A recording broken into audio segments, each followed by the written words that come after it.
এখন দেখো রুল 2 হচ্ছে অ্যাফার্মেটিভ স্টেটমেন্টের সাবজেক্ট আই এবং অক্সিলারি ভার্ব যদি এম থাকে তাহলে কোশ্চেন টেক করার সময় আমরা এম প্লাস নট নয় আরন্ট হবে। আমরা জানি যে এমন্ট হয় না, এম এর পরিবর্তে আর হয়। তাহলে দেখো আই এম হাংরি, তাহলে এখানে যেহেতু এম নট হবে না, এখানে দেখো কোনো অক্সিলারি ভার্ব রয়েছে এম, তাহলে আমরা তো জানি এম কোশ্চেন টেকে হয় না, আরন্ট হবে। তাহলে এম এর পরিবর্তে আর বসেছে, আর যেহেতু এখানে নট নাই সেক্ষেত্রে আরন্ট, আর আই এর এটা একটা প্রনাউন সেক্ষেত্রে আই, তাহলে এটা অ্যান্সারটা হচ্ছে আরন্ট আই। তাহলে এটা 2 গেল। এবার দেখো 3 দেখো, স্টেটমেন্টটি যদি চিরন্তন সত্য হয়, কোনো বাক্য নীতি বা সাধারণ কারো কোনো কথা হয়, তবে কোশ্চেনটা করার সময় ইজন্ট ইট হয়। তাহলে দেখো এটা কিন্তু তুমি এই নিয়মটা ছাড়াও করতে পারবে। যেমন দেখো এখানে অক্সিলারি ভার্ব ইজ রয়েছে, সেই ক্ষেত্রে আমি এখানে ইজ দিলাম, আর এখানে কোনো নট নাই সেক্ষেত্রে আমরা এখানে ইজন্ট দিয়ে দিলাম। আর optimism is a great quality, তাহলে এটা কোনো ব্যক্তিকে যেহেতু বোঝায় নাই সেক্ষেত্রে আমরা জানি যে ব্যক্তিবাচক ছাড়া অন্য যে কোনো কিছু হলে এটার প্রনাউন হিসেবে আমরা ইট বসাবো। এবার দেখুন না, দিস ইজ নাইস ফ্লাওয়ার, যেহেতু এখানে অক্সিলারি ভার্ব ইজ রয়েছে সেক্ষেত্রে আমি এখানে ইজ বসাবো। এটার মধ্যে যেহেতু কোনো নুন এবার নেই সেক্ষেত্রে এটা নেগেটিভ হবে ইজন্ট। আর দিস ইজ নাইস ফ্লাওয়ার, এই হয় একটা সুন্দর ফুল, এখানে ফুলকে বোঝানো হয়েছে সেক্ষেত্রে ফুলের প্রনাউনটা হচ্ছে আমার কি ইট, তাহলে অ্যান্সারটা হচ্ছে ইজন্ট ইট।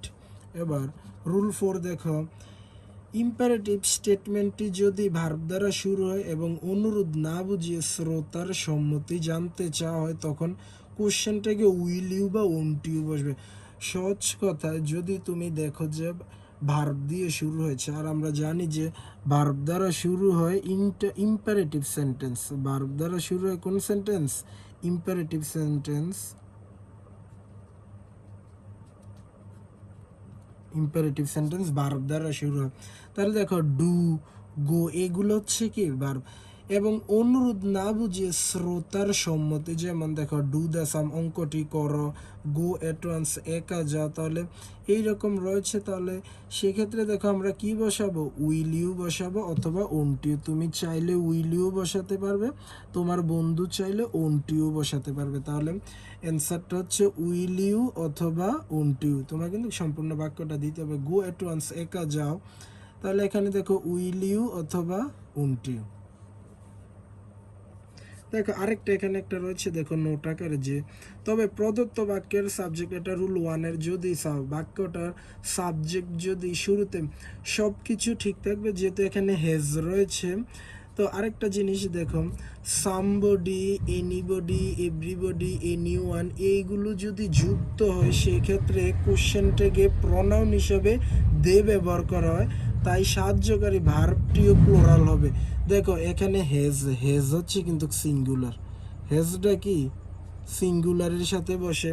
তো এখানে যেহেতু এভরিওয়ানের পরিবর্তে আমার দেটা হচ্ছে একটা প্লোরাল সাবজেক্ট, প্লোরাল, তো সেক্ষেত্রে আমার ভার্বটা হবে কি প্লোরাল। তাহলে দেখো ভার্বটিও প্লোরাল হবে। মেইন হচ্ছে এটা কি, তুমি যদি এইরকম থাকে তাহলে আমার সিঙ্গুলার ভার্বটা কি হয়ে যাবে? প্লোরাল হয়ে যাবে। তো সেক্ষেত্রে দেখো হেজ ছিল, কিন্তু এখানে যেহেতু আমার দে বসেছে, দের সাথে কিন্তু হ্যাভ বসে, হেজ বসে না। যেমন এইরকম হয় দে